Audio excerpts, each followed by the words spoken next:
pun boleh. Khalaqu minal ard khalaqu minal ardi am lahum syirkun fis samawati tuni bi kitabim min qabli hadza. Kalau nak sambung jangan baca samawati tuni, samawati tuni. Tapi kalau berhenti dia jadilah macam surah yang kita bincang tadi.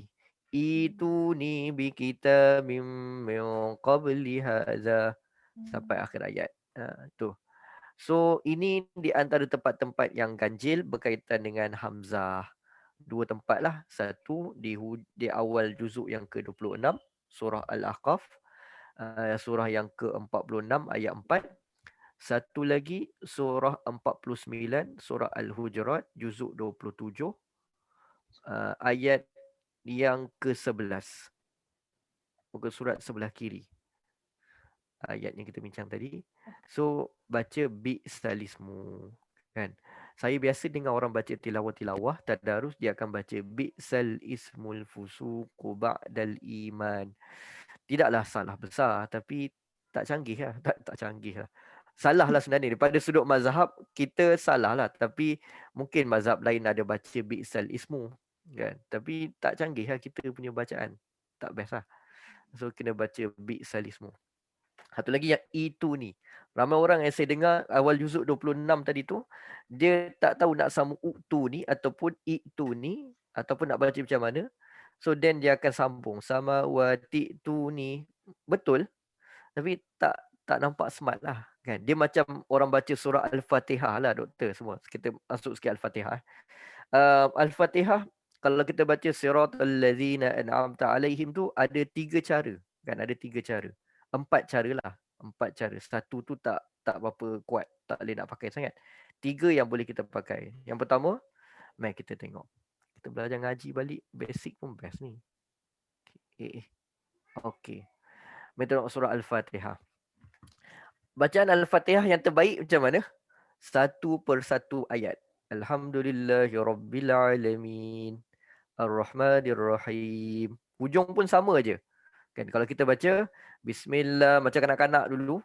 Bismillahirrahmanirrahim. Kita baca kan him 6. Maka kita kena baca semua jadi 6. Alhamdulillahirabbilalamin. Ar-Rahmanir-Rahim. Jangan baca Rahmanir-Rahim. Yang lain 6. Okay. So yang pertama sekali harakat kat hujung kena cantik. Sama je. Paling best adalah sederhana je. Bismillahirrahmanirrahim. Sikit je. 3, 4 macam tu dia. 4 lah kan macam tu. Alhamdulillahirabbilalamin. Ar-Rahmanir-Rahim. Baca Al-Fatihah yang terbaik adalah potong-potong. Habis tu yang dengar tarawih tu panjang sekali dia zoom 1, 3, 4 ayat. Tu mungkin dia nak tarawih. Taklah salah tapi dia nak cepat kot. Janganlah marah je sebab saya pun buat juga. Kan? Sebab kita nak kita soal imam tarawih ni kan orang tanya kenapa ustaz boleh dia baca perlahan potong-potong ni. Doktor semua kita yang penting bukan bukanlah dari bagi imam tarawih yang kami risaukan adalah ayat yang akan dibaca selepas al-Fatihah. Jadi al-Fatihah ni sebenarnya kita dah otak dah berjalan ke ayat yang lain. Sebab itu al-Fatihah tu kita akan lajukan aja. Yang penting sah bacaan. Okay, itu pengalaman lah. So baca Al-Fatihah yang terbaik adalah potong-potong-potong-potong. Okey, ayat yang ke-7 kita tak masuk lagi nota kita. Tak apalah. Boleh kita mengaji sikit pagi ni. Ayatnya kalau nak baca siratal lazi ni boleh baca beberapa. Yang pertama terbaik adalah baca terus sampai habis. Tarik nafas. Siratal ladzina an'amta 'alaihim ghairil maghdubi 'alaihim waladdallin. Sebab kita ambil 4 dia tadi kan. Alhamdulillah bismillah. Dal tu panjang lah tapi lin tu janganlah lin melirik pula. Dal tu yang panjang. Boleh pergi 6 harakat, pergi sampai ke 12 pun ada. Setengah seorang benarkan. Okey. Yang pertama, paling best bacalah macam tu. Sekali lagi, yang paling utama, saya ulang. Saya ambil mustaqim dah. Ihdinas siratal mustaqim. 4 4. So kita ambil siratal. Siratal ladzina an'amta 'alaihim ghairil maghdubi 'alaihim waladdallin. Okey, so yang paling utama. Kalau boleh baca macam itulah kan dalam kita punya bacaan. Tarik nafas, ready sikit, baca habiskan satu ayat. Yang kedua adalah kita potong di 'alaihim yang pertama. Siratal ladzina an'amta 'alaihim ghairil maghdubi 'alaihim waladdallin. Yang kedua. Okey. So yang ketiga boleh potong kat 'alaihim yang kedua. Siratal ladzina an'amta 'alaihim ghairil maghdubi 'alaihim. Tapi tuan-tuan doktor kena ambil balik daripada ghairi kan. Sebaiknya kalau terberhenti di sini, ambillah yang di sini. Ghairil maghdubi alaihim waladdallin. So, tu yang ketiga. Pertama tadi straight. Yang kedua, potong alaihim yang pertama. Yang ketiga, ambil alaihim yang kedua. Tapi ulang balik ghairil maghdu. Yang keempat, tak berapa cantik kan. Ada setengah, saya pun boleh terima, sah je solat. Tapi tak cantik lah. Siratal ladzina an'amta alaihim ghairil maghdubi alaihim waladdallin. Ini bacaan yang paling tak best lah. Okey. So apa yang saya nak cerita, kalau kita kadang-kadang nak nampak macam smart sikit kan. Macam kita baca itu ni tadi Al-Ahqaf kita baca tu. So Al-Fatihah pun saya suka ulang macam ni. Kalau saya jadi imam kan, kadang kita pun jadi imam boleh lepas makan, kita nak lontun suara pun nafas tak cukup. Siratal ladzina an'amta 'alaihim ghairil maghdubi 'alaihim. Lepas tu saya akan ambil balik. Ghairil maghdubi 'alaihim waladdallin. Kalau kita buat macam ni kan, biasanya orang yang belajar Quran ni dia akan nampak lah, pandai dia ni baca Quran. Sebab dia tahu di antara uh, teknik-teknik ataupun trik yang terdapat bila kita baca surah Al-Fatihah. So samalah macam surah Al-Ahqaf tadi, ayat yang keempat. Kan boleh dia baca terus samawati tu ni, tapi tak nampak smart lah kan. Kita kena tak boleh lah menunjuk-nunjuk baca Quran kan. Tapi kepuasan diri tu kita tahulah seronok bila kita baca sesuatu di samping kita tahu kaedah-kaedah yang betul. So nak masuk nota ni, jadi saya simpulkan apa tadi dulu tentang bacaan. Di sini ada bacaan khusus. Hukum yang kita panggil ibdal hamzah, menggantikan hamzah. Bi'salismul fusuku ba'dal iman. Dalam surah ni dekat sini je. Jangan pandai-pandai tukar yang lain-lain ni. Ba'dal iman, bilal qab. Itu mazhab lain. Ada, tapi kita punya bacaan ini sahaja. Bi'salismul fusuku ba'dal iman. Okay. Ada apa-apa nak tanya pasal bacaan? Okey. Oh, ada. Maknanya Ada dia chat. sama lah Ustaz ya. Kalau baca macam mana pun makna dia tetap sama lah. Ke ada Makna makna sama. sama? Makna sama. Dia sebab Quran yang kita baca ni, kita sedar tak sedar pun, cikgu kita pun tak beritahu ke apa, dia ada susur galur daripada malaikat Jibril. Daripada Allah, malaikat Jibril, sampailah kepada Nabi. Dan doktor semua kena tahu Nabi tasmik dengan Jibril banyak kali. Nabi tasmik dengan Jibril banyak kali. Dan tasmik tu mendengarkan bacaan. Yang kedua, ramai sahabat yang pergi mengambil bacaan dengan Nabi. Pergi mengambil bacaan dengan Nabi. Jadi, sebab itu bacaan kita jadi macam-macam. Tapi maknanya di sini sama doktor. Di sini sama. Tapi ada di tempat lain makna jadi berubah. Bila makna berubah tu dia tak melibatkan makna yang dasar. Dia melibatkan kesan dia agak besar berlaku, tetapi dia tidaklah mengubah dasar terlalu sampai mengganggu akidah tu, tidaklah. Tapi kesan dia agak besar. Saya bagi contoh kan. Salah satu kuru 3 kali suci kan bagi perempuan yang iddah. Kerana perbezaan bacaan sahaja menyebabkan 3 kali suci tu berbeza. Ada yang kata tunggu dah selesai 3 kali ataupun nak masuk 3 kali suci. Tu kesan-kesan. Apalah doktor semua ahli akademik kan. Saya kongsilah sikit-sikit info macam ni. So di sini tak mengganggu maksud. Okey. Nak tanya apa-apa pasal bacaan tak ada? Okey. Nak tanya nanti boleh slip je, tak apa. Yang bermaksud, wahai orang-orang yang beriman, janganlah suatu puak dari kaum lelaki mencemuh dan merendah-rendahkan puak lelaki yang lain, kerana harus puak yang dicemuhkan itu lebih baik daripada mereka. Okey, ni Allah Ta'ala firman, geng-geng lelaki, kumpulan lelaki, jangan pergi rendahkan orang lain, kutuk orang lain, membahan-bahan orang lain, alang kau ni kan, troll orang lain kan. Boleh jadi orang yang ditroll, dicemuh, diejek, dihina tu lebih baik daripada kumpulan tersebut. Kemudian sambung lagi, perempuan pula. Dan janganlah suatu puak dari kaum perempuan mencemuh dan merendah-rendahkan puak perempuan yang lain, kerana boleh jadi harus yang dicemuhkan itu lebih baik daripada mereka, iaitu geng-geng perempuan yang bergosip mencemuh semua tadi itu.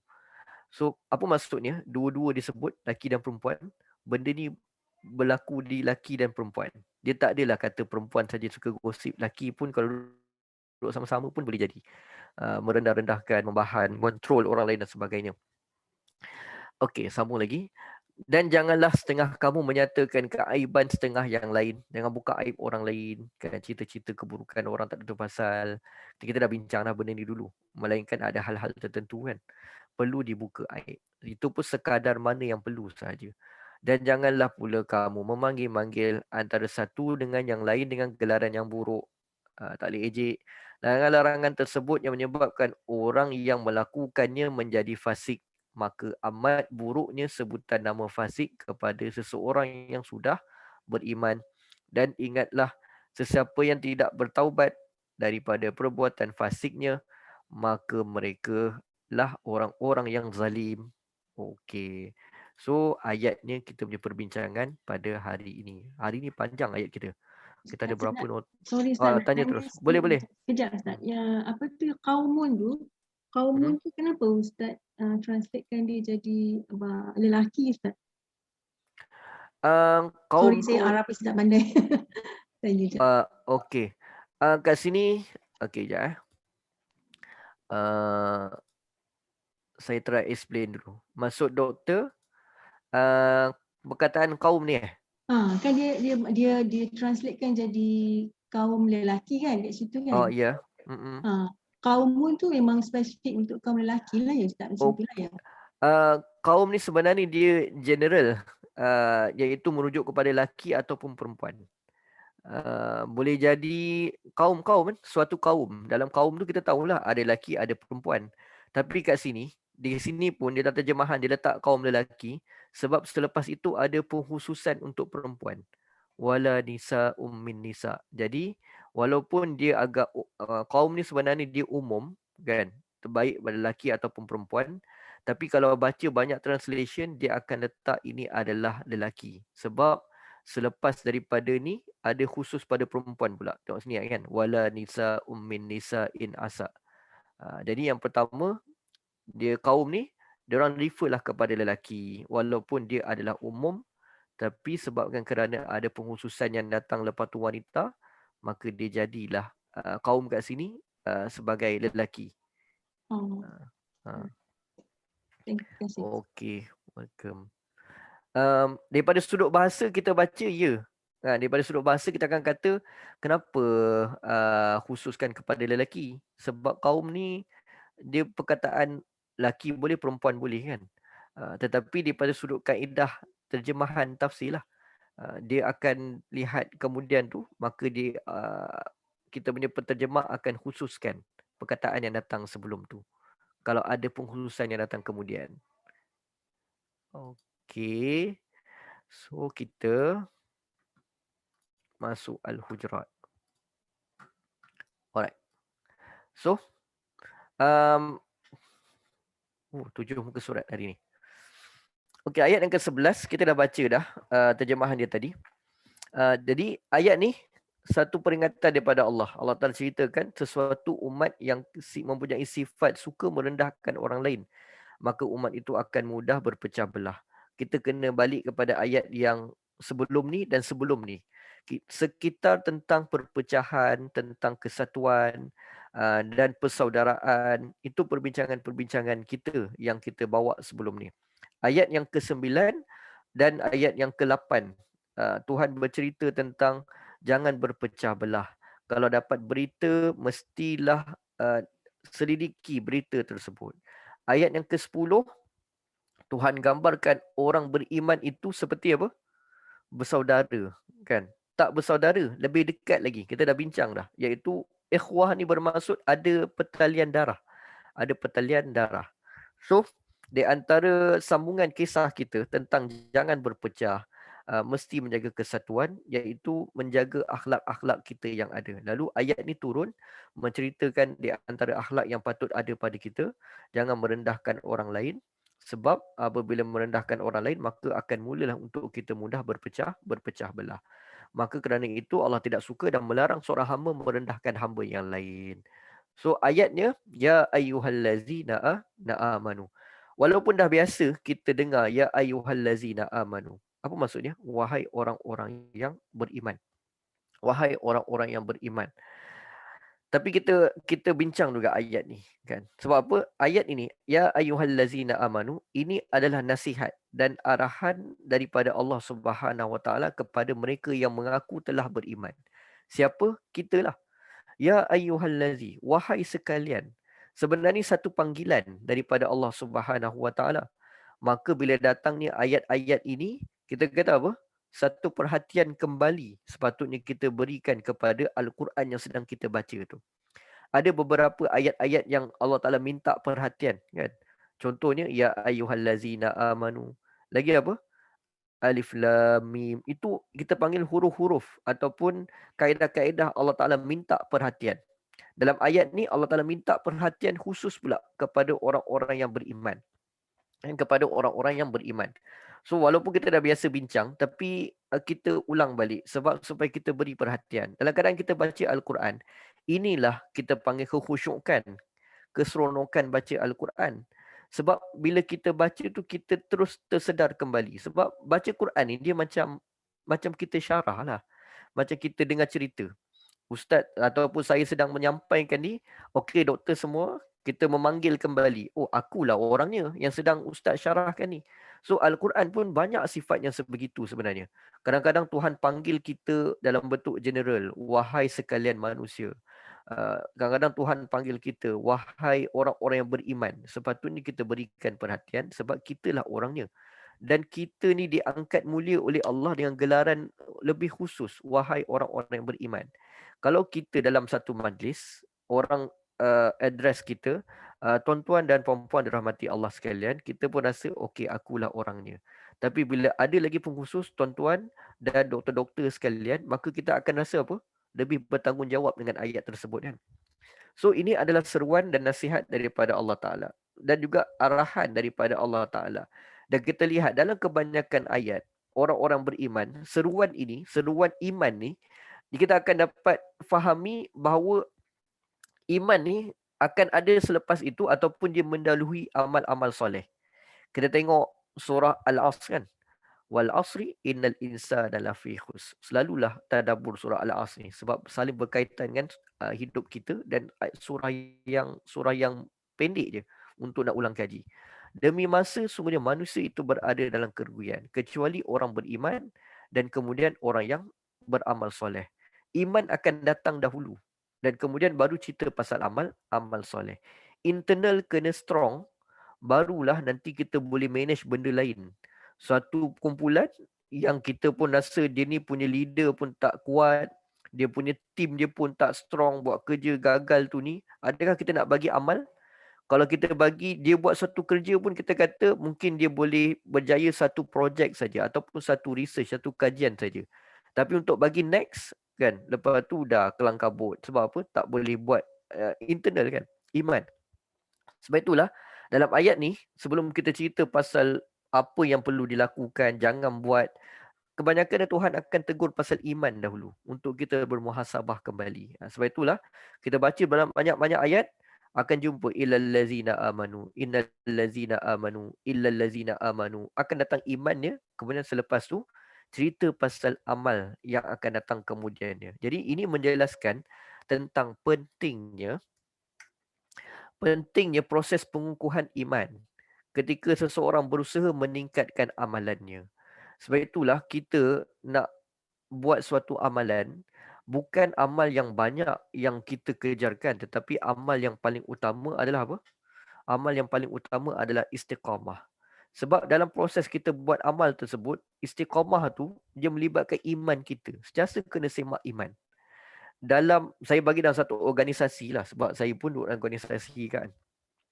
Kadang-kadang kita bukan nak kejar projek banyak, tapi tim yang elok untuk kita menjalankan kerja dan amanah dengan baik. Samalah amal yang kita lakukan. Bukan kita nak kejar, aku nak buat kerja kebajikan tu, nak buat kerja kebajikan ni. Dan bagi orang yang dapat buat banyak kerja kebajikan, kita rasa insya-Allah mungkinlah Tuhan pilih dia. Sebab sesuai dengan kadar imannya. Kita yang dah ada kadar iman kita, maka protect iman kita dan buat amal soleh sebaik mungkin. Sebab tu kita kata ni tadi kan, tentang pentingnya proses pengukuhan iman ketika seorang berusaha meningkatkan amalannya. Samalah konsep rezeki kan. Tuhan bagi rezeki kepada kita dengan tanggungjawab. So bila kita ada rezeki yang lebih baik, maka kita kena tahu ada tanggungjawab yang lebih besar. Dan dia boleh jadi ujian kepada kita ataupun akhirnya menjadi mudarat pula kepada kita. So dalam keadaan kita dapat rezeki, kena lebih banyak sujud, kena lebih banyak bertafakur, lebih banyak untuk mendekatkan diri dengan Allah Subhanahu Wa Taala. Habis tu ada orang yang tak sujud, dia dapat rezeki tu macam mana Ustaz? Itu pada orang yang kita dah bincang lah kan. Mungkin suatu perkara ujian pada dia ada bentuk lain, ujian istidraj dan sebagainya. Tapi lazimnya begitulah. Proses ini bagi orang yang Allah Ta'ala sayang, Tuhan akan bagi rezeki dan Tuhan akan bagi ujian kepadanya untuk nak diuji sama ada dia bersyukur ataupun tidak.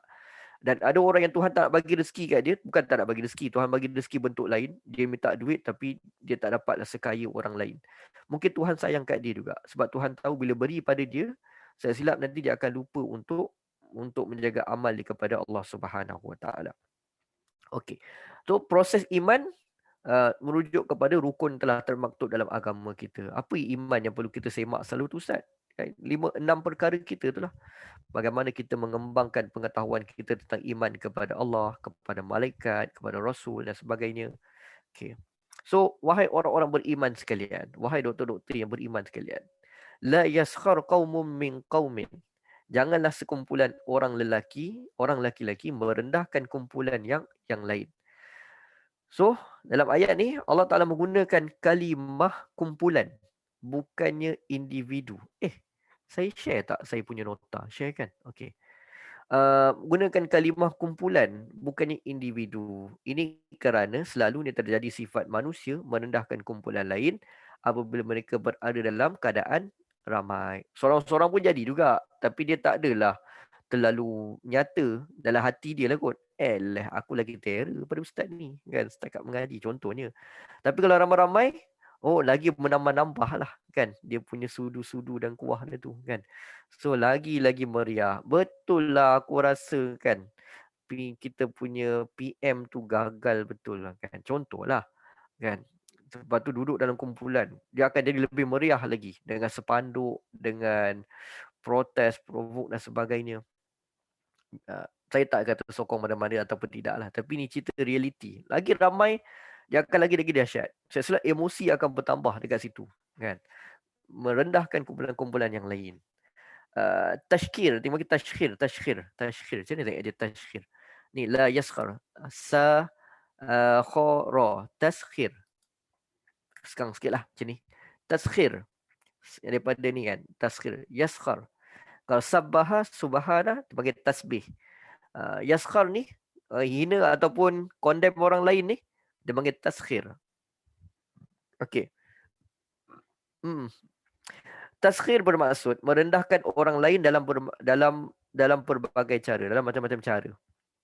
Sama ada dalam bentuk fizikal, kepandaian, hasil kerja, harta yang mereka pakai dan sebagainya. Taskhir. Jadi bukanlah kata mengolok-olokkan ni, merendah-rendahkan ni dalam bentuk fizikal aja ataupun apa sahaja.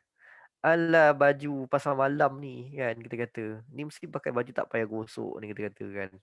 peli-peli dan sebagainya. So tak boleh kan. Yang tak boleh taskhir orang lain. Kepandaian itu je kamu boleh buat. Macam tu. Bercakap dalam bentuk menghina dengan bercakap dalam bentuk memberikan kata-kata semangat tu lain lah. Dalam keadaan kita motivate orang, kadang-kadang kita akan guna perkataan yang lebih kurang sama. Lah, takkan itu je abang boleh buat. Come on. Abang boleh buat lebih best lagi lah kita katakan. Contohnya. Tazkir ni kita tahulah kan. Dalam maksud nak merendahkan ataupun nak menghina lah. Mempeleceh orang lain.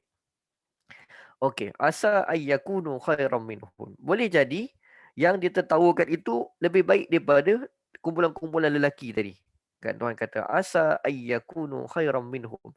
Asa ni bermaksud benda yang dia boleh berubah tiba-tiba je kan. uh, Dalam bahasa Arab kita panggil apa perkataan tu, asa kan. Macam mana dia kata, benda yang kau nak sokong mana ni kan, aku hari ni memang aku sokong uh, inilah tim hari ni. Tetapi tiba-tiba lepas minggu dia tukar balik kan. Rupanya dia ni memang flip flop dia ni orang kan. Macam itulah di atas pagar kan.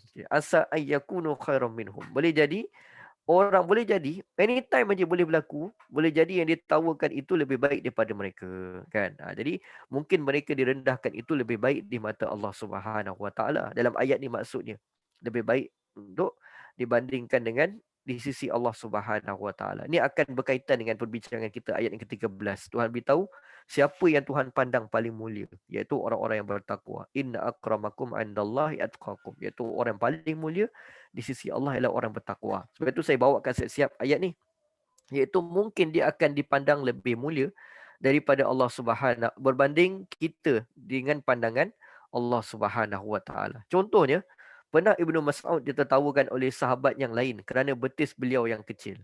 Sahabat-sahabat Nabi, Ibnu Mas'ud ni dulu dia apa? Pengembala kambing. Nutrition tak adalah macam orang yang seperti mana Osman, badan besar-besar kan. Dia dulu jaga kambing je.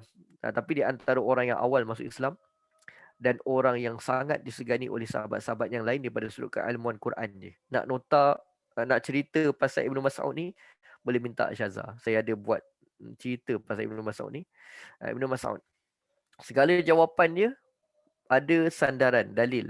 Kan? Ada sandaran, dalil. Kita kadang cakap-cakap tak ada rujukan pun kan, padahal akademik. Tapi sebab takkanlah semua benda nak cakap serius kan. Tapi Ibnu Mas'ud tak, dia menjaga semua kata-kata dia dipastikan ada sandaran kepada dalil, iaitu kepada wahyu ataupun hadis-hadis Nabi sallallahu alaihi wasallam. Ibnu Mas'ud pernah ditawakan oleh sahabat dia kerana betis beliau yang kecil, dan Nabi sallallahu alaihi wasallam terdengar kata-kata mereka, lalu baginda marah. Baginda memang marah. Dalam hadis yang lain, saya tak bawa hadis ni agak panjang. Sebab masa ni kisah Ibnu Mas'ud banyak pokok.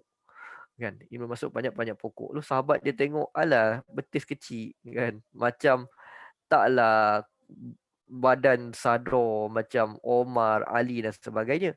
Tapi Rasulullah mendengar perkataan tersebut, Rasulullah marah dan menegur sahabat-sahabat tersebut. Baginda mengatakan bahawa kaki Ibnu Mas'ud itu memang kecil, akan menjadi pemberat di akhirat kelak.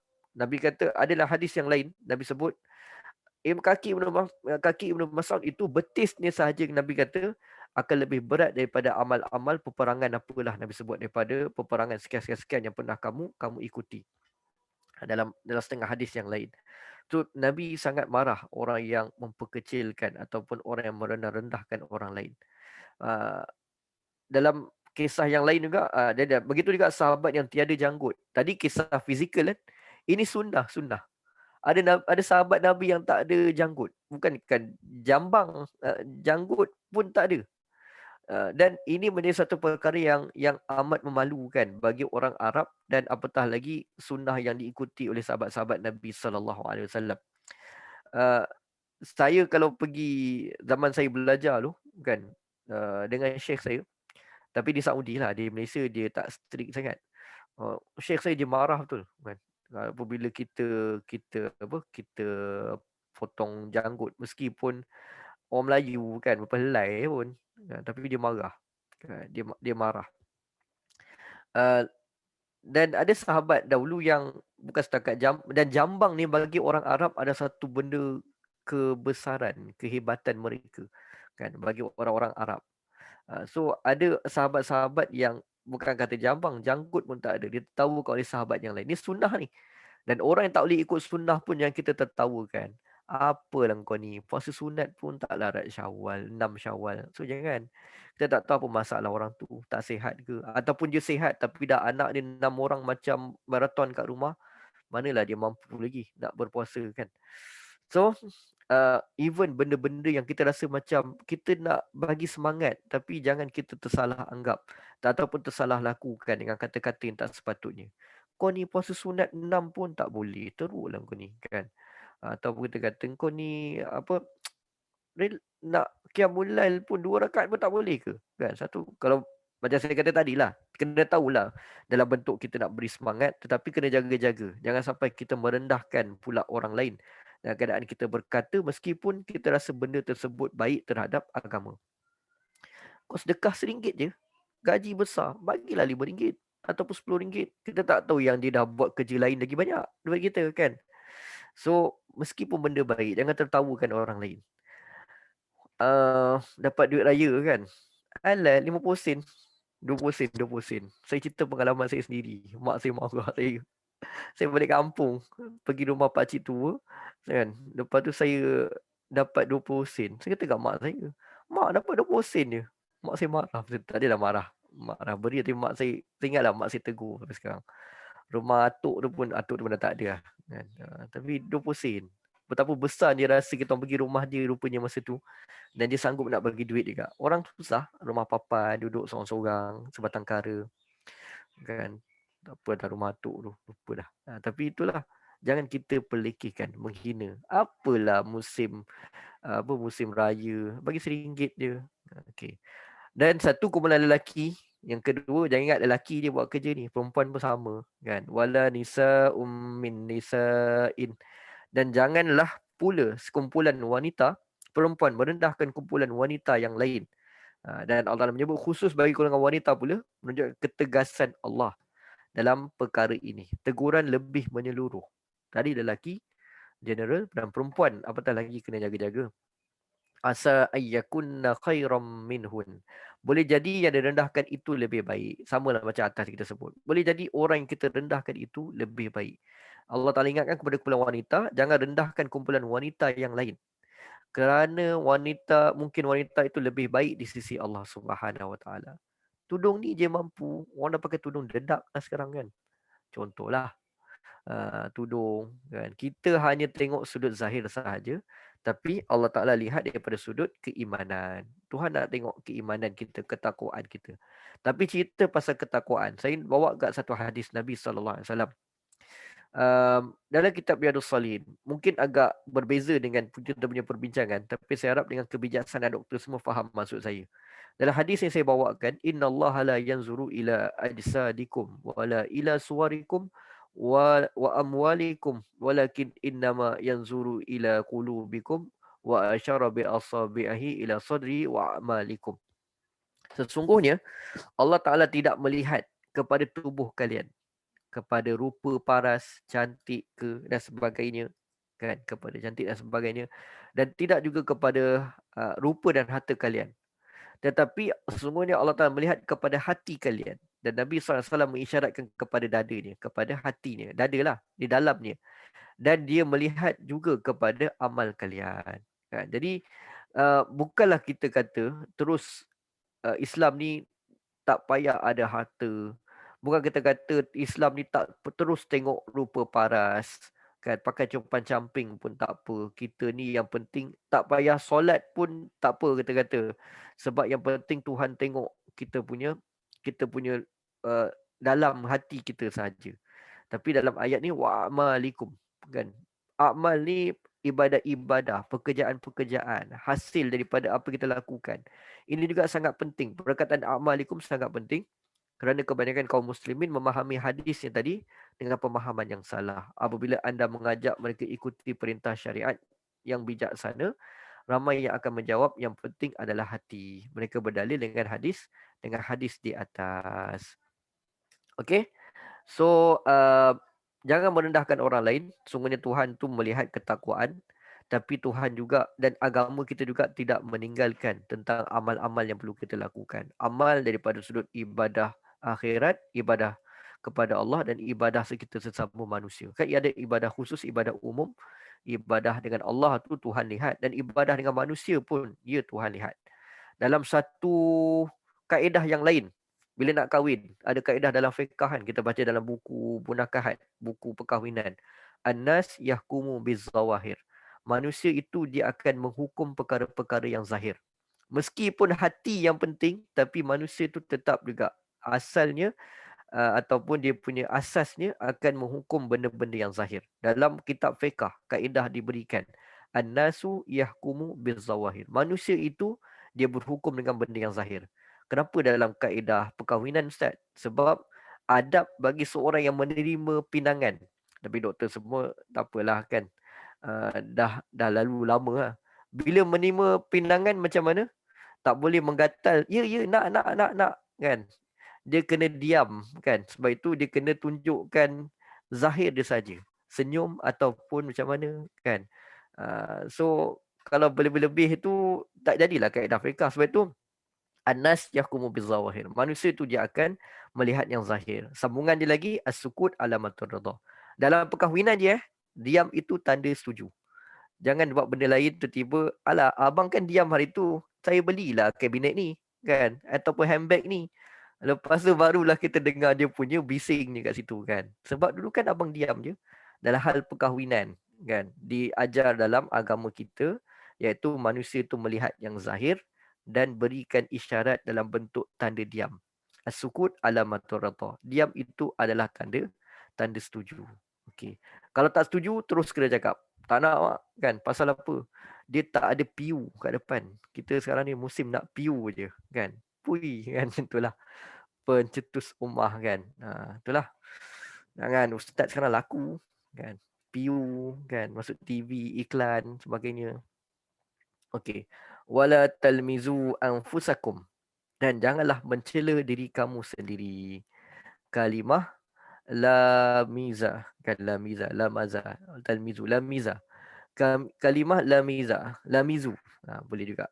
Bermaksud mencari kelemahan seseorang dan luahkan ataupun hebahkan kelemahan itu. Maksud di sini jangan mencela diri kamu tadi. Maksudnya, ni tadi. Mencela orang lain. Ni kan. Ni. Mencela orang lain kat sini. Saya nak bagi nampak faham. Okey. Ni kat sini. Kenapa dalam ayat ni jangan kamu cela diri kamu sendiri? Padahal kita tengah cerita pasal orang ni. Ni maksudnya. Mencela orang lain juga bermaksud mencela diri sendiri. Ini seperti mana yang telah dibincangkan tentang dekatnya hubungan di antara Muslim diibaratkan seperti ada pertalian darah. Ini maksudnya. Cela orang lain bermaksud cela diri sendiri. Okey. So jangan cela orang lain. Maksudnya kalau cela orang lain Tuhan kata apa? Seperti kamu mencela diri kamu sendiri. Wala talmizu anfusakum. Janganlah cela diri kamu. Tak boleh kutuk diri sendiri Ustaz. Kutuk orang lain boleh lah. Tidak. Maksudnya kutuk orang lain itulah kutuk diri sendiri juga. Okey. Wala talmizu anfusakum. Allah juga telah melarang perkara ini dalam ayat yang lain. Kan surah Al-Humazah kita pernah belajar. Wailul likulli humazatil lumazah. Di antara neraka yang ada neraka wail. Bagi siapa? Humazah. Humazah apa? Humazah mengumpat. Mengumpat. Lumazah mencela, yang cerita pasal kelemahan orang lain, perli-perli orang lain. Itu pun lumazah. Mengumpat secara terang lah. Kau nak tahu kan, si fulan tu rupanya dia sekian-sekian. Tapi lumazah dia boleh jadi cela secara langsung ataupun dia perli-perli. Contohnya contoh. Kau nak tahu kan, dia tu aku kesian dekat dia. Nampak tak? Dia punya ayat dia starting dengan nampak macam baik. Aku kesian dekat kita punya imam tu kan. Anak dia tak balik-balik tengok dia kan. Anak tak balik-balik. Tak tahu apa nak jadi nasib dia tu. Tu lumazah. Dia tak nyatakan secara langsung. Tapi apa tujuan dia berkata tentang si fulan tu? Tentang imam tu kan. Jadi lumazah. So Tuhan larang kita. Bila kita buat benda tu sebenarnya kita membuka aib kita sendiri, kan? Kita mencela diri kita sendiri, menunjukkan perangai kita yang tidak baik kepada orang lain. Wala tanabazu bil alqab, dan janganlah memanggil yang gelaran yang mengandungi ejekan, kan?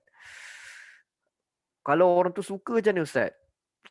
Um, dengan ketakwaan kita tak payahlah. Contohnya ada orang dia suka. Contohnya uh, apa lah? Nak cakap pun tak biasa buat. Tapi saya pernah dengar lah. Gelaran yang tak baik. Contohnya kita panggil dia munafik kan. Panggil dia munafik contohnya. Munafik kan. Dia kata apa kan. Dia jadi macam suka pula kan. Tu tak boleh. Jangan memanggil orang gelaran-gelaran ejekan. Meskipun kita rasa macam orang tu suka.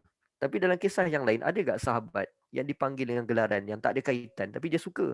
Tapi tak sampai jatuh kepada tahap yang buruk tadi tu. Munafik, kafir, buruknya, hitam ke contoh kan. Hitam, kita kata kan. Okey. Tapi ada orang pakai nama glamour black kan. Dia tak pakailah hitam, black kan. Kena jaga juga lah kot kan. Tengok keadaan. Dan jangan bagi nama ejekan, iaitu beri panggilan atau gelaran kepada yang menyakitkan hati. Jangan memanggil sama sendiri gelaran yang buruk. Kalimah tanah bazu bermaksud wala tanah bazu ni saling gelar menggelar, kan? Kalau orang buat kita, stop.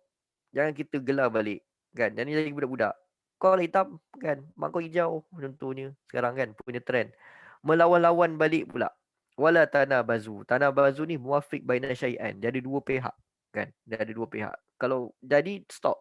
Jangan kita jadi termasuk kalangan orang yang timbal balik tu, buat balik tu. Gelaran buruk. Kalimah tanah bazu wazan ke-6. Okey. Iaitu sama-sama beri gelaran buruk pada orang lain dan orang lain pun beri buruk gelaran kepada kita. Kalimah nabaza digunakan untuk gelaran. Okey. Laqaba. Kalimah nabaza gelaran buruk. Gelaran baik boleh tak Ustaz? Bagi gelaran biasa kan? Boleh juga. Laqaba ataupun kunyah kan? Boleh kita berikan. Dalam ayat ni, saya nak bagi sikit satu hadis lagi. Hadis tentang ayat ini telah diturunkan kepada Bani Salamah, iaitu kalangan orang-orang Ansar, suatu ayat. Dan janganlah kalian saling memanggil dengan gelaran-gelaran yang buruk. Iaitu ayat ni lah, surah ni. Nabi SAW datang kepada kami. Okey, Nabi SAW datang kepada kami, dan lelaki kami biasa memiliki dua nama. Zaman tu orang-orang Ansar ni ada banyak, 2-3 nama. Nabi panggil mereka sekali satu nama tu, tiba-tiba ramai pula yang sahut. Lepas tu lalu dikatakan di antara mereka kepada baginda, wahai Rasulullah, sungguhnya dia marah jika dipanggil dengan nama itu. Lalu turunlah ayat, jangan memanggil gelaran-gelaran yang buruk. Surah Al-Hujurat ni lah. Surah Al-Hujurat. Wala tanabazu bil alqab. Okeylah, gelaran sikit lagi. Gelaran ni ada beberapa dalam hal agama kita. Yang pertama dia panggil kunyah. Dia panggil kunyah. Bukan kunyah. Dah raya dah ni, dia nak ngunyah dia. Okey. Yang kedua dia panggil laqab. Laqab. Yang kedua kita panggil isim. Kita apa? Kita isim lah. Nama kita ni, Noh, ni semua isim. Kunyah, setiap perkataan berangkai yang dimulai dengan abu ataupun biasanya untuk anak sulung. Contohnya, saya anak sulung Uqasyah, Abu Uqasyah. Kita panggillah Uqasyah, Abu Uqasyah. Kalau anak, tapi digunakan biasanya anak yang sulung lah. Abu Bakar, Ummu Omar. Laqab dia tak ada kaitan dengan keluarga. Dia lebih kepada sifat yang nak disandarkan. Sang singa, harimau, macam itulah. Yang kat sini dia kata apa? Yang bijaksana, yang si mata hitam yang banyak. Maksudnya bulat mata hitam dia tu. Isim nama kita. So Aisyah kan, dia tak ada gelaran. Beliau pernah mengadu pada Nabi SAW, mempunyai sahabat dan semua ada panggilan. Semua ada nickname best-best. Maka Nabi berkata, apa? Maka gelarlah panggil dirimu dengan nama anak saudaramu, iaitu anak kakak dia Asma binti Abu Bakar, Abdullah. So gelaran kepada apa? Kepada Aisyah apa di antaranya? Ummu Abdillah. Padahal bukan ada anak pun. Aisyah tak ada anak. Tapi dipanggil dengan Ummu Abdillah. Ummu Abdillah. Abdillah ibni Zubair. Abdullah bin Zubair ni adalah anak kepada Asma. Okey. Ada yang gelaran Humairah tu? Humairah tu ni Merah-merah nombor 2 hati. laqab. Laqab. Untuk Aisyah kan ke? Humairah. Panggil dia Si Humairah. merah jambu. Si pipi merah jambu. Sebab dia agak putih, dan bila dia agak rasa malu, nanti pipi dia akan merah kan. Aisyah ni. Dan adalah beberapa hadis-hadis Nabi lain sallallahu alaihi wasallam yang kita sampai situ dulu. Kita akan sambung nanti pasal gelaran-gelaran ni. Cuma kita akan sambung nanti ayat yang seterusnya. Okey. So saya nak berikan beberapa ibrah ni. Nanti kita akan sambung lagi. Ayat ini termasuk salah satu tarbiyah bagi orang yang mengatakan beriman kepada Allah Subhanahu Wa Taala. So kalau beriman, ayat ni di antara perkara yang perlu kita ambil perhatian. Yang kedua, Allah Taala senaraikan dalam ayat 11 ini beberapa bentuk kejahatan lisan. Dan di antara sebab kejahatan lisan ni sebab apa? Datangnya dengan sikap kerana sombong dan angkuh. Kan? Dalam hadis Nabi sebut kesombongan itu menolak kebenaran dan merendahkan manusia. So merendahkan manusia ni adalah sifat sombong. Jadi nak mengelakkan kita ni, macam mana Ustaz tak nak sombong? Jangan rendahkan manusia. Dan terima kebenaran. Meskipun kebenaran tu adalah satu perkara yang kita tak suka. Yang ketiga, penghinaan, pelecehan, terangkum dalam perbuatan. Sama ada lakukan isyarat bibir, tangan atau kata-kata. Kita buat kan, tak good macam ni ke kan. Apa entah kan, so buat macam ni. Ada istilah tu, lupa anak saya sekarang. Difahami sebagai ejekan atau ancaman kan. So semua tu termasuk ancaman, ejek, isyarat bibir, cebik orang kan. Nabi bersabda, maka Allah telah wahyu kepadaku agar kamu merendahkan ini sehingga tiada bersikap bongkak seorang ke atas kamu dan tiada bersikap angkuh seorang kamu ke atas seorang yang lain. So jangan kita merendahkan orang lain meskipun dalam bentuk fizikal. Okay? Kita akan sambung nanti berkaitan dengan perbincangan nama, laqab dan kunyah. Bukan kunyah. Okay, ada apa-apa soalan tak nak bertanya? Daripada awal tadi tentang bacaan-bacaan, tentang tentang apa-apalah yang berkaitan untuk hari ni. Saya ke Ustaz nak tanya berkaitan dengan dalam ayat ni perempuan tu disebut secara spesifik. Ada apa-apa orang kata yang nak kata special. Adakah itu berkaitan dengan sifat wanita ke ataupun macam mana? Terima kasih. Dia ada sebenarnya setengah-setengah tafsir yang mengatakan bahawa wanita diletak lagi dalam ayat ni sebab nak khusus peringatan lebih kepada orang perempuan. Sebab kerana kononnya orang perempuan itu dia lebih utama, suka merendahkan orang lain kan. Jadi ditambah dekat situ. Tapi sebenarnya dalam banyak-banyak tafsiran yang saya baca, sebenarnya dia lebih kepada macam saya kata tadi, ketegasan Allah Ta'ala untuk membendung isu ini. Jangan mengejek-ejek atau gelar kepada orang yang lain. Jadi dia sebenarnya tak ada nak kata wanita lebih banyak buat ataupun nak ada khusus tertentu. Dia lebih kepada ketegasan. Tuhan nak benda ni menyeluruh kepada semua muslimin lah.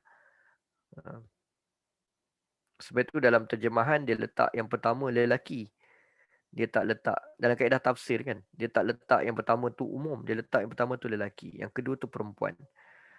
Dan kalau kita nak kata mungkin ke Ustaz, kita katakan mungkin ke Ustaz. Sebab itulah Tuhan tambah perempuan juga. Sebab perempuan ni mungkin dia lebih suka bergosip ataupun merendahkan orang lain. Sebab itu ada tambahan yang kedua tadi. Kalau kita ambil kaedah macam tu, kita boleh kata ada kaedah yang lain yang mana bila disebut lelaki dahulu, disebut kumpulan pertama dahulu, maka peringatan kepada kumpulan pertama tu lebih keras.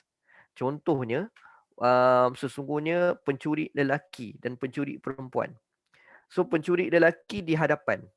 Sebab Tuhan nak bagi peringatan keras kepada pencuri-pencuri yang lelaki. Sebab biasa mencuri ni adalah lelaki. So, saya simpulkan bila kita ambil beberapa pertembungan macam tu, kita katakan ayat ini lebih kepada penegasan. Dia tak ada kaitan yang nak kata perempuan lebih ataupun lelaki lebih. Sebab dua-dua boleh jadi lebih. Satu disebut nama perempuan, yang kedua lelaki diawalkan. Kan, qaumun min qaumin. Lelaki dahulu, muzakkar dahulu disebut. So kesimpulan saya macam itulah doktor. Dia tak ada nak kata perempuan ni, sebab itu disebut kedua tentang perempuan. Sebab bila kaedah tu bertembung, dia jadi umum balik. Dia jadi umum. Dia tak kisah lelaki ataupun perempuan. Tapi lebih kepada penegasan daripada Allah Subhanahu Wa Taala. Boleh faham tak? Ustaz, Ya. yang tasghir tu kan, tasghir tu, Okay. dia tu dia adakah tasghir tu dia maksud tu in any situation kan, macam mana? Maksudnya saya sekarang ni kan tasghir juga dilakukan dalam social media macam tu kan. So dalam ayat tasghir tu, word perkataan tu dia semualah Ustaz ya. Tak kira lah depan ke ataupun di belakang ke atau di mana sahaja. Betul. Cebik bibi pun isyarat. Cebik bibi pun dah termasuk dalam tasghir. So emoji kan, emoji ataupun stiker yang mengejek-ejek pun sebenarnya termasuk dalam hal-hal tasghir tadi tu. Meskipun tak berkata secara lisan. Asalkan niatnya tu dah ada Ustaz. Niat tu memang nak mengejek. Ya, nak mengejek ni macam-macam lah kan. Body language pun boleh jadi. Troll orang meskipun nak bergurau. Kan? Contohnya troll yang tak nampak lah jahat tapi mengejek. Contohnya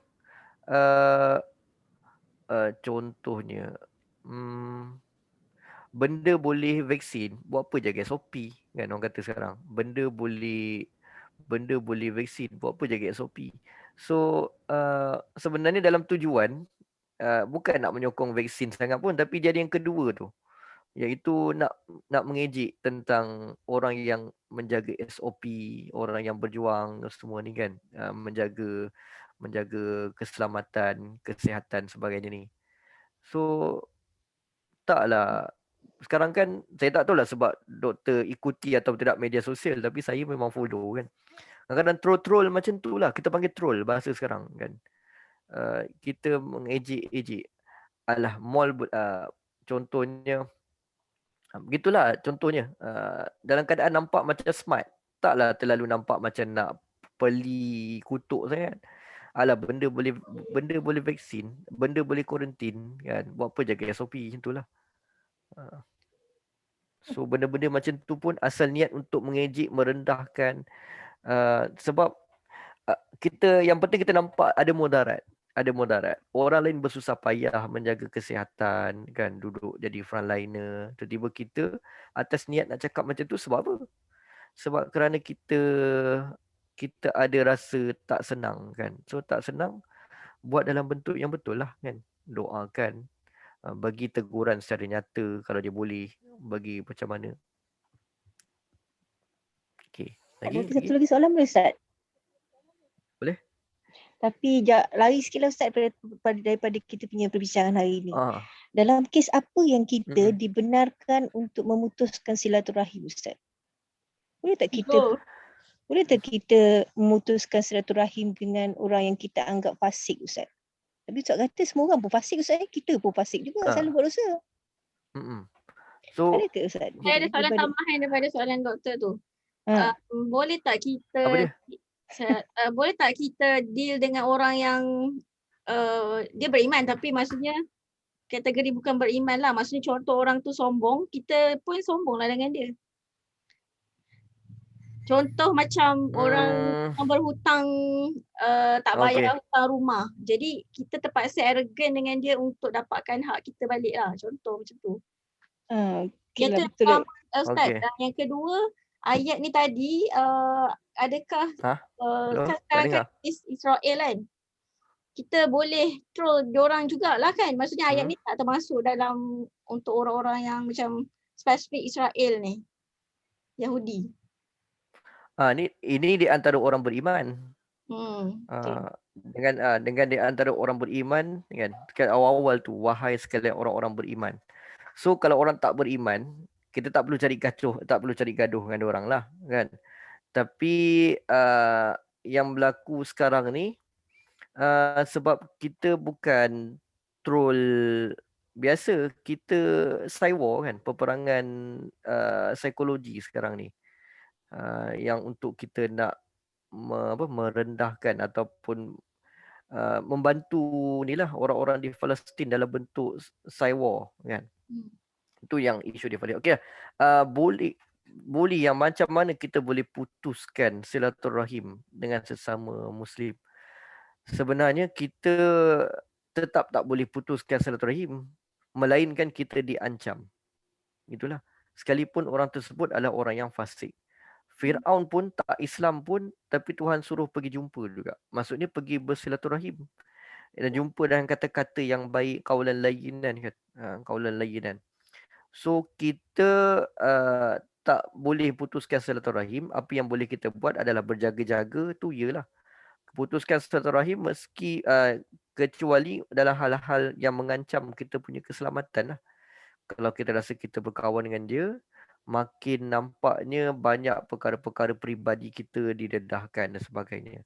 So kita tak memutuskan silaturahim saja-saja, tapi kita menjauhi dia atas sebab faktor-faktor keselamatan dan privasi kita. Begitulah. Kalau macam Ustaz macam ni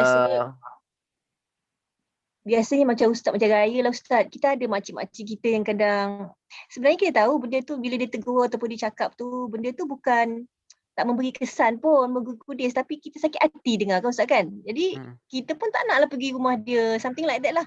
Lah kau pergi kan rasa macam tak sedap dengar kan, something like that Ustaz. Is that bad as well? Kalau saya tak apa, pergi je doktor. Kan? Sebab kita pergi bukan sebab nak jaga kita dengan dia tu, sebab kita nak jaga silaturahim kita kerana Allah lah. So lagi dia buat macam tu, lagi patutnya kita rasa macam tak ada apalah. Melainkan mengancam keselamatan kita lah. Dia dah ancam kita, kau datang rumah aku santau kau. Tu janganlah. Kita nak menggatal silaturahim pula dengan keadaan macam tu. Tapi selagi mana tak mengganggu ancaman kepada kita, kita tak ada apa tu, kita buat je lah apa yang kita hak kita dengan Allah, menjaga silaturahim. Sebab nanti bila kita tak pergi jumpa dia, kita akan kurang banyak pahala kat situ kan. Tak dapat silaturahim, tak dapat pahala bersabar, tak dapat penghapus dosa kan. Kan bila kita sabar tu, bila dia mengata kita, Tuhan akan ampunkan dosa-dosa kita selagi mana kita bersabar kan. Orang yang ditanggung penyakit, orang yang kena kanser tu kan, selagi mana dia bersabar, tak mengeluh, Tuhan akan ampunkan. Orang yang dicaci, dihina sedangkan dia tak melakukan perkara tersebut, maka Tuhan akan ampunkan dosa dia. So pada saya kita rugilah nanti. So kalau sakit hati sangat, tak apalah, tak payahlah kan. Tapi kalau saya pergi je kan, tak ada apalah kot. Sakit hati tu sekejap je. Lepas tu kita enjoy, happy je lah. Alah, biasalah tu kan. Macam tu lah kalau saya lah. Ni based on true story lah. Lagilah berkaitan dengan mak saya kan. Bukanlah mak saya tak suka orang tu, tidak lah. Tapi mak saya yang pesan macam tu. Mak saya kata, alah kita pergi je lah kan. Macam mana dah mulut dia macam tu kan. Tapi sabar je lah. Lama-lama saya pun dulu masa saya budak-budak remaja, saya geram. Apa ni mak kan? Adik-beradik saya pun tak faham kot. Adik-beradik saya yang lain nombor 1, yang perempuan-perempuan dah petah lagi kan. Kata tak nak lah kan. Awak bawa lah mak pergi. Sakit hati dia kan. Ya. Tapi saya rasa macam tak apalah kan. Sebab saya kata kita buat pun bukan sebab kerana kita nak terlalu mengagungkan, mengharapkan apa-apa pun. Kita buat sebab kita hubung satu rahim. Bawa lah mak saya pergi. Kat sana tu pun masih lagi mulut dia macam peti lagi. Kan? Mengata, tapi kita pun rasa macam alah, lama-lama kita rasa macam tak ada apalah kan. So pada saya jangan putuskan satu rahim kecuali mengancam keselamatan. Kecuali bila dah sampai dah level dia dah mungkin nak racun kita ke, nak santau ke apa ke. So tak payahlah. Tapi masa kita pergi tu pun kita jagalah keselamatan kita. Bacalah doa Ain. Doa Ain kan, doa jangan disihir Ain. Sebab dia geramkan kita. So Ain dia boleh sampai. Tapi kita just protect diri kita je lah. So tak payah putus silaturahim. Tak payah putus silaturahim. Okay. So next apa tadi soalan? Bila kita jadi arrogant, kita jadi sombong dengan orang yang, kita jadi sombong orang beriman yang orang tidak beriman yang ni lah. Selagi mana orang tu Islam, kita bersikap tegas saja, tapi bukan jadi orang yang sombong kan kepada si fulan tersebut. Kita jadi orang yang tegas. Tegas dengan sombong beza. Okay, ada lagi? Ustaz. Ya. Saya nak tanya lah Ustaz tentang yang Ustaz kata tadi. Saya teringat kisah yang duit raya yang Ustaz kata tu kan. Yang dapat sikit lepas tu dia merendahkan si pemberi. Tapi macam mana pula kes, yang ni kes betul lah, adalah bila orang yang mendapat tu, dia rasa dia pula yang direndahkan. Bila dia mendapat duit nilai yang kecil daripada, contoh daripada anak saudara ke, contoh ni orang-orang tua lah kan. Bila macam orang dah tua, anak saudara datang melawat, bagi duit raya kan, dalam sampul. Kemudian bila orang tu dah balik, dia buka, tengok-tengok nilai tu macam kecil. So dia kata seolah-olah macam anak saudara ni, dia ni macam menrendah kat dia, memperkecilkan dia. Aku ni duduk bandar kan. Ya. So walaupun dalam hati kita sebut orang terima, at least dia dah ada ingatan tu, berbesar hati lah. Anak saudara nak melawat, kemudian bagi duit lagi kan. Nilai tu tak kira lah orang kata. Tapi si penerima tu lain pula dia punya cara dia menerima. Dia sambungan minggu depan tak sempat, after next week kita akan sambung ayat ni doktor. Ya ayyuhallazina amanu, wahai orang-orang beriman juga kan. Wahai orang-orang beriman juga, hendaklah kamu menjauhi sangkaan-sangkaan. Kasiran minazan. Sebenarnya itu atas kita kan. Jangan tak rendahkan orang, ayat yang ke-11, ayat 12. Jadi kat kita sangka baik. Orang tu bukan nak rendahkan kita kot kan. Sebab dia pun baca Quran aja kita, dia pun pergi kuliah juga dengan tadabbur. Mungkin dia agaknya dia buat tu memang dah cara dia begitu kan. Yang agak-agak duduk bandar dia bagi sikit kan, sebab mungkin dia tengok kita kerja okey, anak kita ada bagi duit. Tiba-tiba kakak kita, adik-beradik kita lain, dia bagi duit banyak pula kan. Mungkin sebab disangka kita ni banyak duit. Alhamdulillah lah kan gitu. So ada penyelesaian dia selepas ini. Ayat yang ke-12, sangka baik. Pada orang kita jangan rendahkan, orang kepada kita sangka baik. So kalau kita pergi rumah orang kutuk kita sangka baik lah. Dah mulut dia macam tu kan.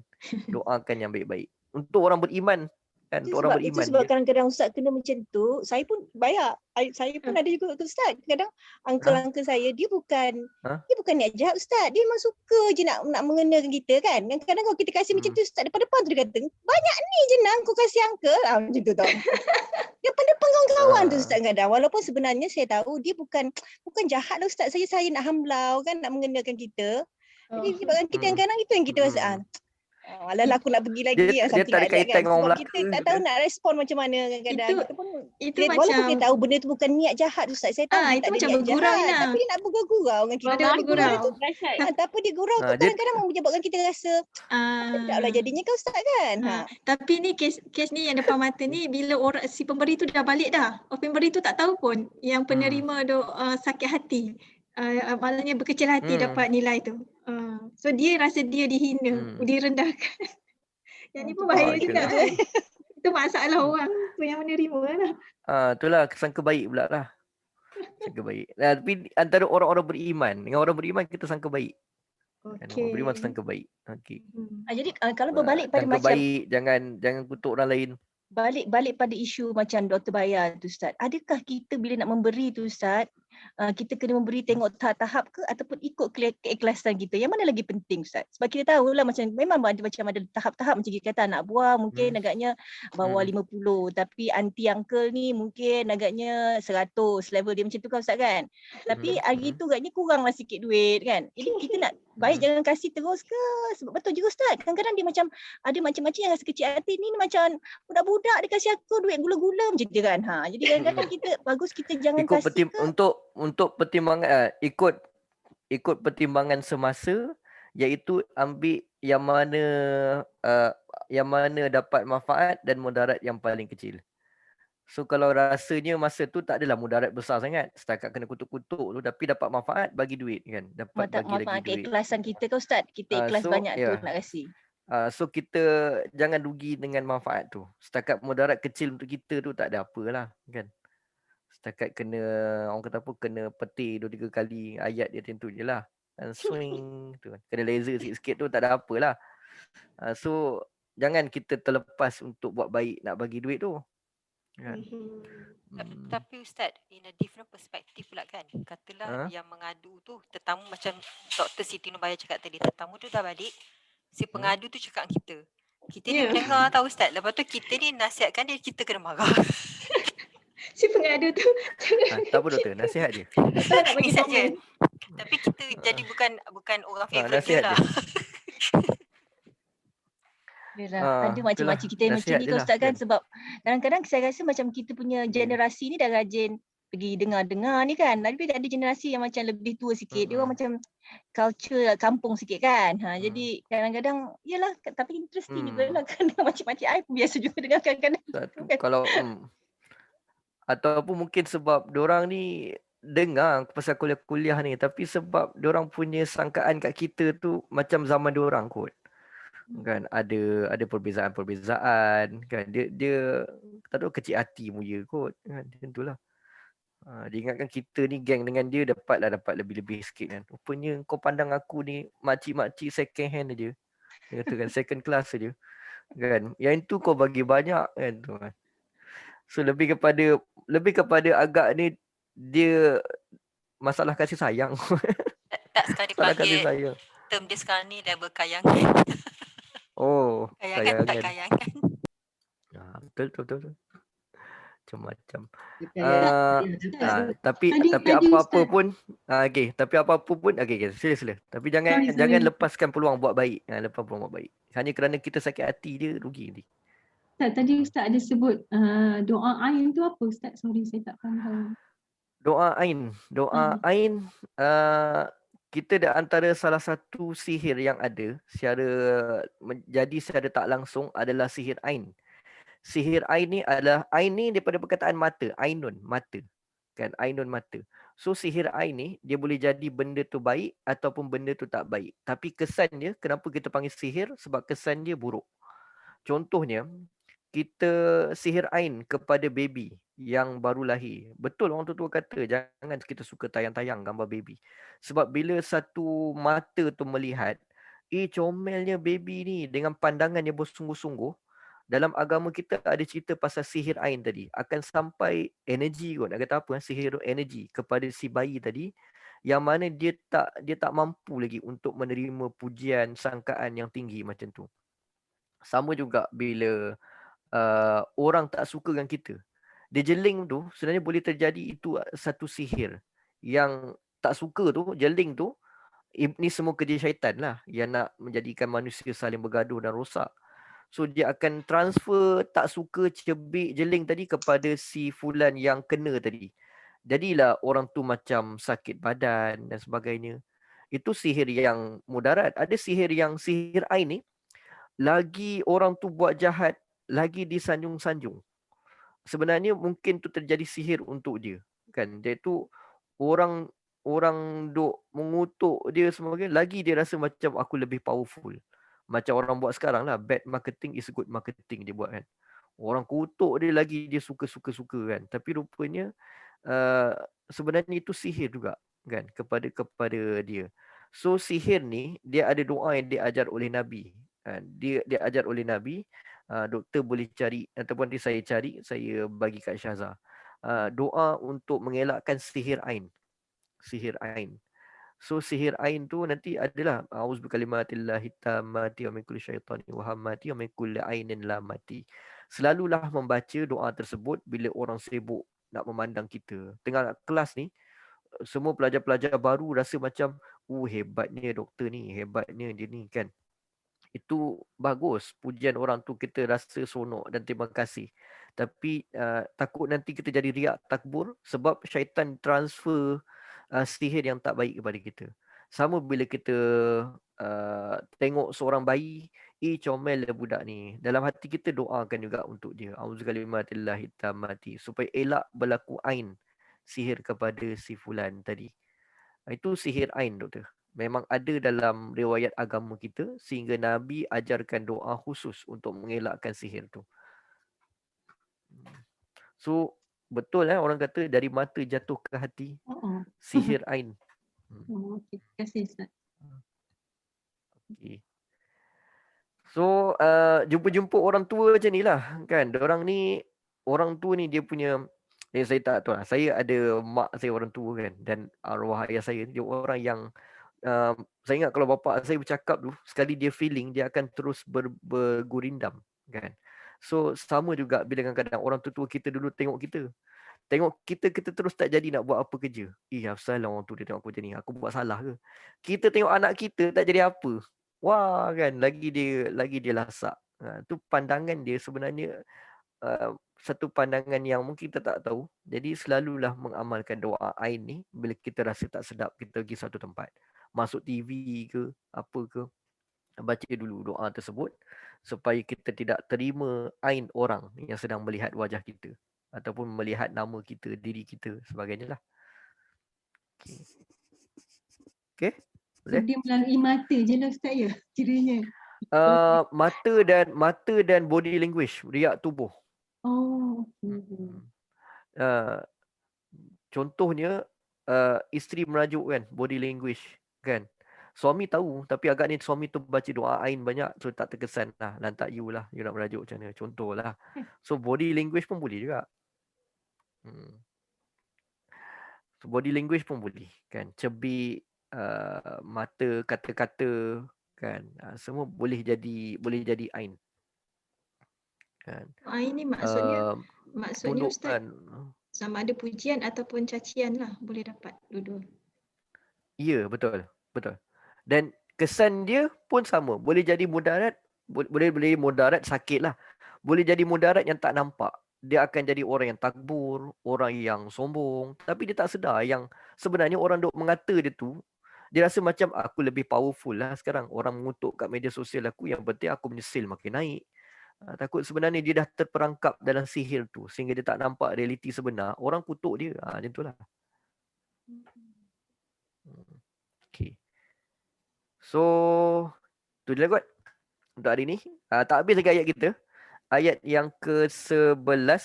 Tapi surah Hujurat ni kita dah masuk bab-bab yang baik untuk kita baca dalam kehidupan seharian. Sangka baik, tak boleh kutuk orang. Awal tadi kan, orang beriman tu bersaudara. So bersaudara tu terima je lah macam adik-beradik kan. Nak tak nak air dia cincang takkan putus. Tu ikut je lah kan. Yang penting nanti kita tahu di hari akhirat, aku punya kitab macam ni, kau punya kitab sekali kau lah. Itu kitab masing-masing, kita amal. Kita selagi mana boleh buat baik atas dunia ni, meskipun kita rasa terpaksa menelan ataupun sakit hati dan sebagainya, jangan rugikan dirilah untuk kita nak mendapat ganjaran. So hati kena cool, tak ada perasaan. Tak ada perasaan, itulah.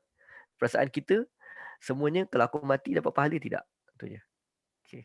So wallahualam, kita setakat tu saja.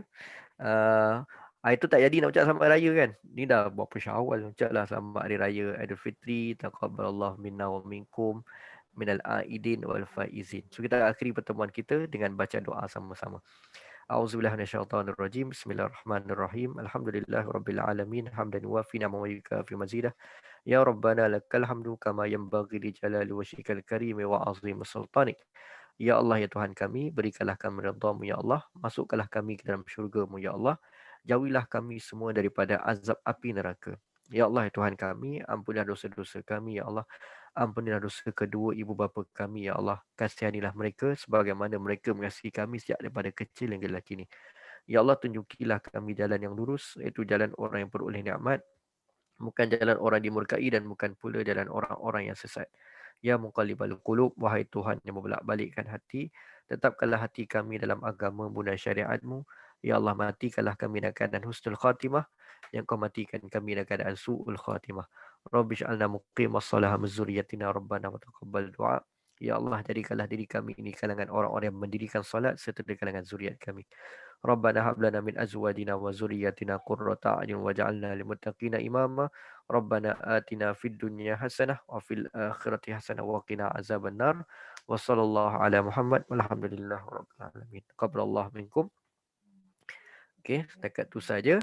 Assalamualaikum warahmatullahi taala wabarakatuh. Selamat Hari Raya semua. Salam. Terima kasih, Ustaz. Ya. Maaf ya. Raya semua.